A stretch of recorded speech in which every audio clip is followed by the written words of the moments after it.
Aquaman allows me to make a world creation film. It's a fantasy world. So literally everything has to be made up. From James, it's one of the most exciting parts of the process.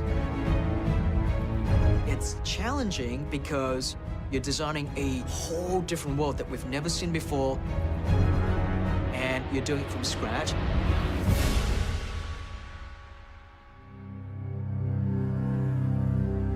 In the comic book, they incorporated Atlantis into the storyline of the DC universe. And I really love to dive into that world and basically create my version of what Atlantis would look like. And so to do that, I have to go further back, give it backstory. And some of it I pulled from the mythology and legends that we're familiar with, but other things I get to kind of create my own. Our Atlantis is a civilization that has been around for a long time. They're way more advanced than everyone else was at that time, thousands of years ago. And so I went and talked with my production designer, Bill Bretsky, and just designed the world with him. Me and James, we wanted to make a neoclassic culture that was on the verge of, like, digital technology, because they weren't like a primitive culture that went underwater. They're already pretty advanced. But the thing they invented gave them power to live underwater. One of the things I really wanted to jump into early on is just getting the aesthetic correct. And we have an amazing army of concept designers and artists who are so brilliant in what they do, and just bring them on board early on and just talking to them about the look, the style, and the kind of flavor that I'm going on for the world. I'm a very hands-on designer. I love drawing myself, and so I'll kind of get in there, be behind their shoulders and kind of go, oh, what about, if we draw the trident more like this? Maybe just skinny up. It might look better, right? It look more dangerous if it's more pointy. That's just the process that I love, drawing and designing this incredibly vivid and lush world. Hey, go on, ladies and gentlemen. Those early days of us sitting in a room with a bunch of artists and James just coming up with, what about this, and what if this is the way the city worked? It was really exciting. The Royal Guards are only in the Royal Palace, right? Or anything related like the Colosseum, but we don't see them outside of that. We don't ever see them in battles or anywhere else. As a director, I try to put myself in the shoe of an Atlantean and go, what is a day in the life of an Atlantean look like? How do they eat? How do they sleep? How do they use the bathroom? And so you have to think about all that stuff, and all that stuff then affects, the world that you're trying to create. Here in the surface world, we built things out of materials such as brick, wood, metal. They don't necessarily have that down there. And so we're trying to pull a lot of influences from the ocean. The idea that maybe their buildings are very much like coral, that they're grown, perhaps, right? And how does that work? And is it a living thing that they live inside? Is the building just glowing with bioluminescent glow? They're so deep down that sunlight doesn't penetrate the ocean at that depth. So what provides the light source? That's the kind of stuff that we have to really dig deep into. The development on this movie was a huge effort. It was just amazing the amount of stuff that came out of James's mind. This part here, when it's like this, it blocks the point of impact. And he's not going to settle for anything that isn't exactly what he was hoping for. So I think we're going more towards this camera. Good. Let's cut it.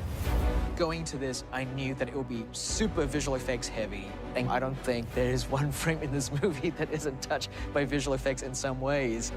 Through the sort of post-production process of working on the visual effects, working on the CGI, we started to fine-tune and hone the look. We started out doing renditions of what an underwater environment would look like. And we had to really leverage other aspects that will be visual cues to the audience that we are indeed underwater. Just trying to go, okay, at what point does this look like water? And one of the things we found through our discovery process is we constantly need just particles floating particulates.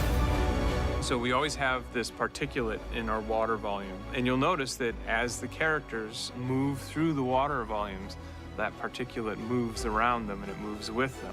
That really helped to remind the audience that they're underwater. And of course, the flowing hair really helps that. one of the most important visual cues for underwater was what we did with the hair.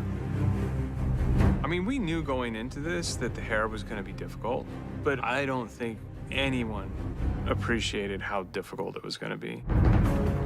In an underwater environment, all the hair just sort of tends to do its own thing, and this created for incredible computational hurdles to overcome. ILM actually rewrote their software trying to design this. I mean, there's over 500 shots in the movie where we had to add hair to our characters. What's the plan again? Plan is to not get killed. Very early on in the process, James and I had a long discussion about how we're going to be dealing with talking underwater. Wait, you can talk underwater? Hey, I can talk underwater too. This is awesome. And what we wound up doing was thinking about how we talk. We make sounds by exhaling air over our vocal cords. So they have adapted their vocal cords to make noise when water is passed over them. When they exhale water, they make sounds the same way we do when we talk through the air. Oh, we can do more than just talk. So everything visual would start from the seed of the story concept. When you know your characters really well, when you know your world really well, it makes it easier for you to kind of visually design the world. James has a very clear vision of what he wants to do, but then he'll turn to you and say, what do you think? And then he listens, and he's very much a best idea wins kind of director, but definitely the captain of the ship at the same time. Very good. Let's cut. Let's roll right into another one. Filmmaking is such a difficult task, and it's great when we work together because we all want to make a great film. And action! I'm such a big fan of the superhero universe and science fiction movies and those big, giant Japanese kaiju films. And I felt that this movie really allows me to touch on all these different worlds that I love, that I'm such a fan of. And it was such an honor for me to get the opportunity to create this film.